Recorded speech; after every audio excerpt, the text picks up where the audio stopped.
जिसके हृदय में अपने और पराये का भेद खत्म हो चुका है, जिसके हृदय में किसी भी नवीन भोग भोगने की इच्छा नहीं है, जिसके हृदय में कितना भी प्रतिकूल व्यवहार करे द्वेष नहीं बनता है, जिसके द्वारा कितना भी जगत मंगल हो अभिमान नहीं बनता है, जो सदा सर्वदा पवित्र बाहर और भीतर से रहता है, उस भक्त को मैं नमस्कार करता हूं।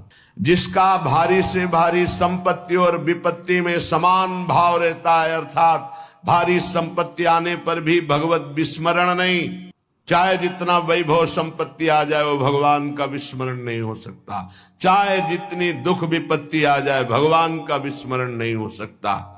जो संपत्ति और विपत्ति में जिसका मन केवल प्रभु में अपने आराध्य देव में ही जाता है, जो सर्वदा सद आचरण पावन चरित्र वाला है, मैं ऐसे भक्त को नमस्कार करता हूं।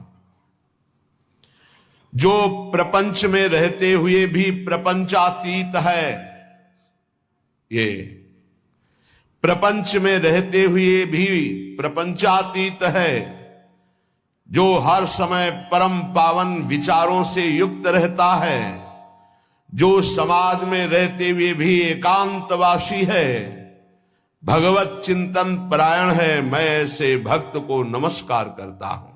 जो सर्वत्र सम है, संसार में कहीं कभी किसी से भी भयभीत नहीं होता, अभय पद को प्राप्त है और संपूर्ण प्राणियों को अभय दान देता है, संसार में रहते हुए भी उदासीन है, जैसे जल में कमल का फूल रहता है, ऐसे महान कुशल भागवत को मैं नमस्कार करता हूं।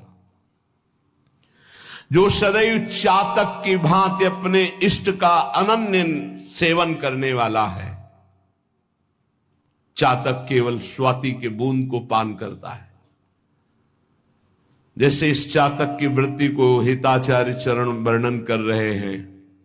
रसना कटो जो अन रटो, निरखी अन फुटो नैन, श्रवण फुटो जो अन सुनो, श्री राधा जस बहन। यह है चातक वृत्ति। जैसे गोस्वामी जी की चातक वृत्ति, तुलसीदास जी की, एक भरोसो एक बल एक आस विश्वास, एक राम घन श्याम हित, चातक तुलसीदास।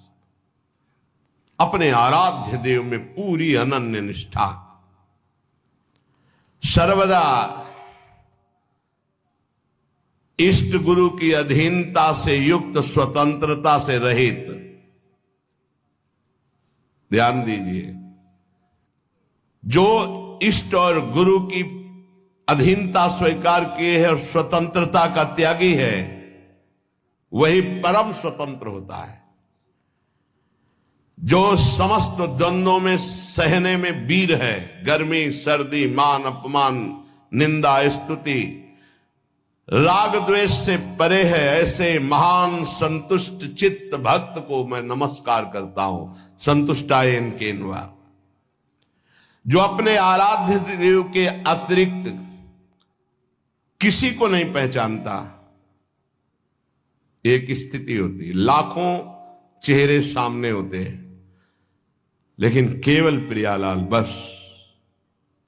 ऐसे दृष्टि गई, वही गौर श्याम जोरी बस, देखते हुए मुस्कुराते हुए नमस्कार करते हुए बस। कोई रूप नहीं, कोई परिचय नहीं। किसी को जो नहीं चाहता, नहीं जानता, जिसका मन स्थिर है, जो सदैव संयम परायण है, ऐसे महाभागवत को मैं नमस्कार करता हूं। पूज्यपाद उड़िया बाबा, जिसने इसी शरीर से भगवान का साक्षात आलिंगन प्राप्त कर लिया, इसी शरीर से। ऐसा मत सोचना कि भगवान ऐसे झांकी रूप आकाश में देते हैं, नहीं। हम आप जैसे बैठे हैं ऐसे मिलते हैं। जाकी रही भावना जैसी, प्रभु मूरत देखी तिन तैसी। अगर आप आकाश वाली भावना करोगे तो सिर्फ आकाश वाली ही दिखाई देंगे। अगर आप देखोगे कि मेरे प्रभु, मेरे प्रीतम, मैं जैसा चाहता हूं वैसे मिले, वैसे ही मिलेंगे, वैसे ही। जो भगवान को इसी शरीर से कौन प्राप्त करता है? निरंतर जो तन मन प्राण न्यौछावर कर दिए हैं, काट दिया अपनी महत्व बुद्धि को, अपने व्यक्तित्व को, अपने पन को, और केवल प्रभु में, जिसका निरंतर गाढ़ चिंतन केवल प्रभु का होता है। नमस्कार करता हूं ऐसे महाभागवत को, पूज्य बाबा, जिसने एकमात्र यही परम धन मान लिया है कि नाम ही मेरा परम धन है, आत्मसमर्पण कर दिया है पूर्ण रूप से अपने गुरुदेव को, इष्ट देव को। मैं नमस्कार करता हूं ऐसे महाभागवत को, जिसकी केवल एक ही चाह रह गई है, प्रेम प्रेम, बस प्रेम। जो न किसी मत मतांतर को मानता है, न किसी की भी सुनता है, केवल प्रेम। यही स्वभाव बहुत दिग्विजयी बना देता है, दिग्विजयी। 10 दिशाओं में कोई उसे फंसा नहीं पाएगा, कोई मत मतांतर नहीं। हमें प्रभु चाहिए, प्रभु का प्रेम चाहिए। जहां उनको लगे, यही प्रार्थना की थी यहां वृंदावन में। किसी को नहीं जानते थे, कभी किसी संत से नहीं मिले, परिचय ही नहीं, हम जानते ही नहीं। अव्यक्त रूप से यही प्रार्थना करते थे, जिसको हम चाह रहे हैं उसकी पूर्ति के लिए वही स्वीकार करे, जहां चाहे, जैसे चाहे, बिल्कुल ऐसे। अचानक पहली प्रेरणा होती, पहला शब्द जो हमारा प्रेम मार्ग में प्रवेश देता है, प्रिया बदन छवि चंद्र, ये पहला शब्द है जो हमारे जीवन का इतिहास बदल देता है। प्रिया बदन छवि चंद्र मनो प्रीतम नयन चकोर, प्रेम सुधारस माधुरी पान करत निशिभोर। सन्यास भेष, त्रिपुंड लगा हुआ, हाथ में यमुना जल गोपेश्वर जा रहे हैं चढ़ाने। ए सखी, ये ग्रंथ कहां मिलेगा? जैसे हृदय में जैसे कोई वशीकरण मंत्र बोल दिया हो और हम उसके पीछे लग गए हो। ए बाबा, तू क्या करेगा? सन्यासी भेष है, समझ में नहीं आएगा तुम्हारे। नहीं, ऐसा आप नहीं कहें कि समझ में नहीं आएगा जब तक राधा वल्लभ जी के नहीं बनोगे। कैसे बना जाता है?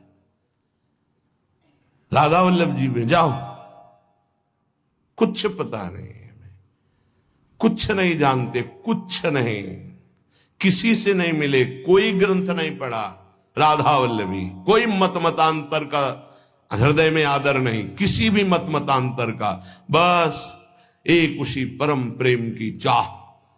ना हमको मतलब है कि आपकी योग्यता क्या है, क्या है, कुछ मतलब नहीं, बस आदेश आदेश। मेरे प्रभु आदेश के भागता हुआ परिक्रमा लगाते हुए मंदिर में जाके चरणों में से लौट, मुझे राधा वल्लभ जी का बना दो। वही से बाबा हमारे संप्रदाय में एक महापुरुष जो रस में भी हैं, कौन? गुरुदेव का परिचय।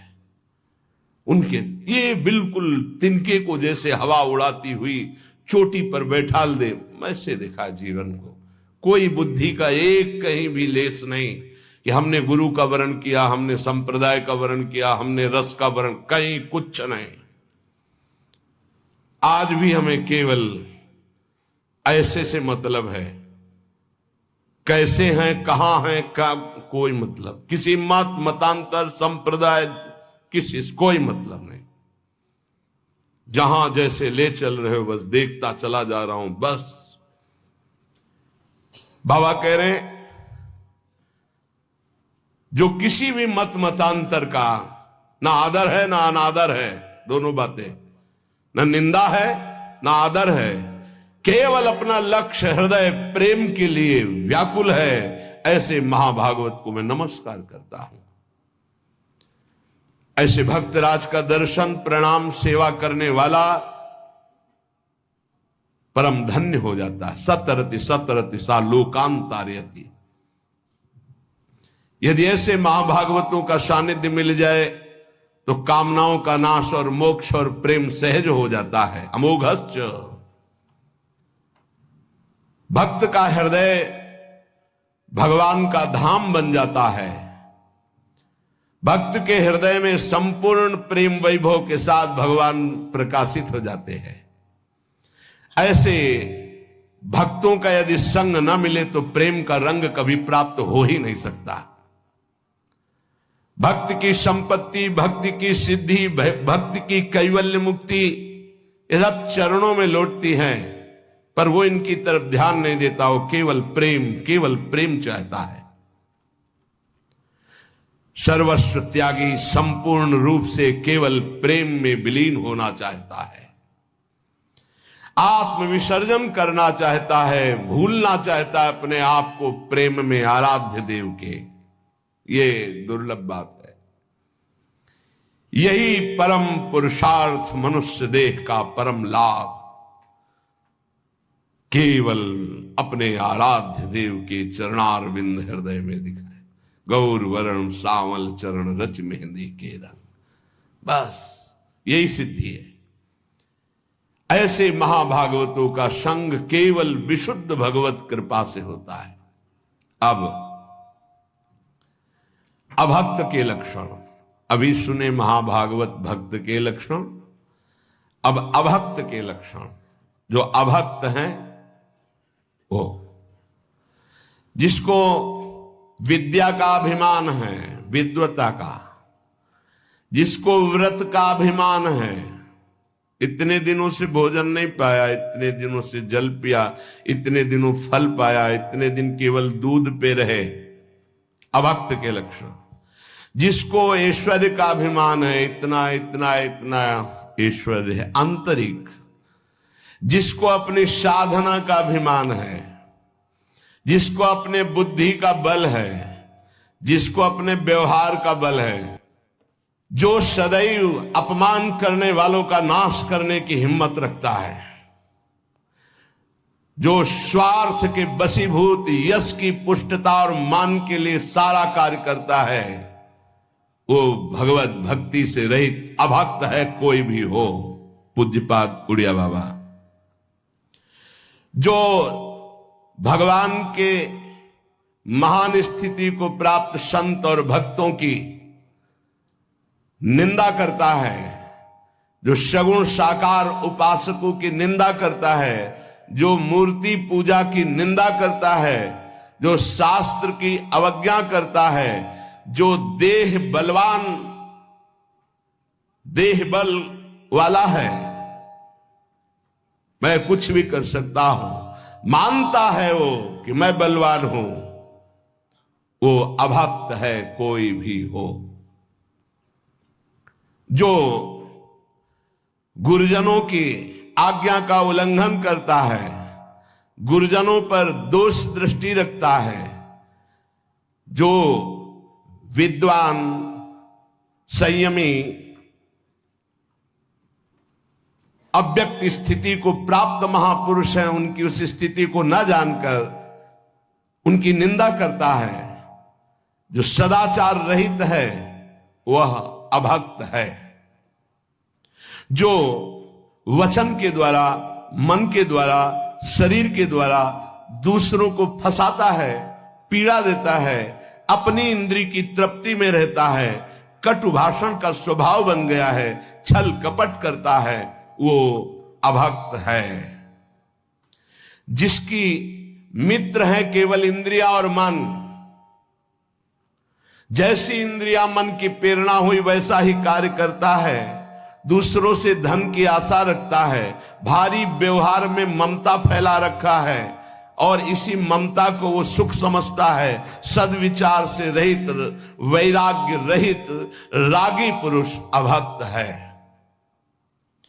जो वेश रख करके, वेश की सहायता से रसेंद्री का पोषण करता है, धन एकत्रित करता है, अधर्म आचरण करता है, बाहर से धर्माचरण दिखाता है, वह अभक्त है। पूज्यपाद उड़िया बाबा। जो शास्त्र का स्वाध्याय केवल जानकारी के लिए करता है कि दूसरों को सुना करके सम्मान या धन प्राप्त करेंगे। जो कभी भगवत स्मृति के तार में नहीं रहता है, जो सत कार्यों को केवल दिखावे और अभिमान की पुष्टता के लिए करता है, जो विनय और शिष्टाचार रहित है, वह अभक्त है। जिसमें धूर्तता है, मिथ्यावादन है, दूसरे की उन्नति को सहन ना करके उसके नाश का विचार करता है, जो कपटी है वह अभक्त है। जो क्रोध रूपी शैतान से वशीभूत कर लिया गया है, अर्थात बहुत क्रोधी, जो सदैव लोभ में रत है, ये बहुत सावधानी, क्रोध रूपी शैतान से बचने की जरूरत है, सर्वनाश कर देता है। गुस्सा नहीं, बड़ी सी बड़ी बात को मुस्कुरा के करो। अंदर जल रहे हो, मुस्कुराओ, वो नाश हो जाएगा, वो शांत हो जाएगा।